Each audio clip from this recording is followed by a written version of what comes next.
It's no secret felons have a hard time finding work after serving time, but a local program is changing that one person at a time. KAKE News investigator Pilar Pedraza shows us how in this follow-up to a story she first brought us last summer.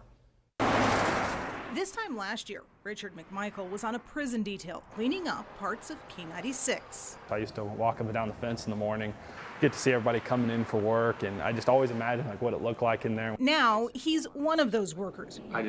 Breaking the mold of the criminal who can't make it on the outside.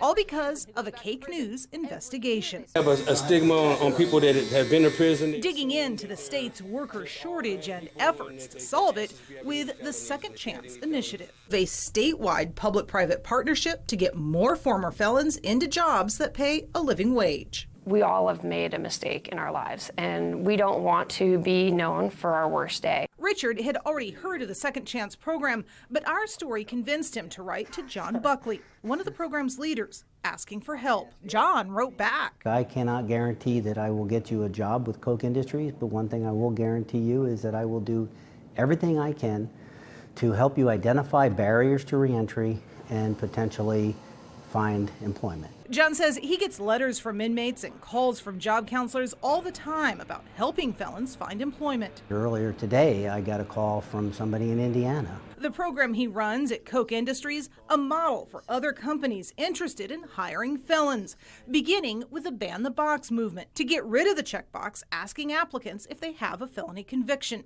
Checking that box usually ends any chance the applicant has of moving on in the hiring process. Scaring me. Instead, John Buckley encourages employers to not ask about criminal history until after they've tendered an offer, and then simply consider the specific circumstances around the crime and if it would have any impact on the person's ability to do the job offered. It's something he says is working for them. Last year, we had 15,500 job offers here in the United States. Out of that, just under 6,000 of them had negative information in their backgrounds. And yet we hired all but 145.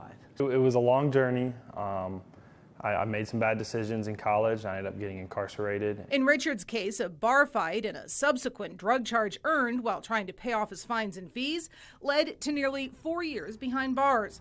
But it wasn't enough to keep him from this dream. Following John's advice, he got the interview and the offer. I remember her telling me that she thought she had lost connection with me because I guess I didn't speak for like 3 minutes. It's kind of surreal because I can see the highway from where I work from now, from my desk. Richard says his coworkers didn't know about his criminal history until he started talking about it. But he hopes his story helps others, just as our original story helped him find hope for the future and eventually a good-paying job. Pilar Pedraza with this KAKE News Investigates follow-up.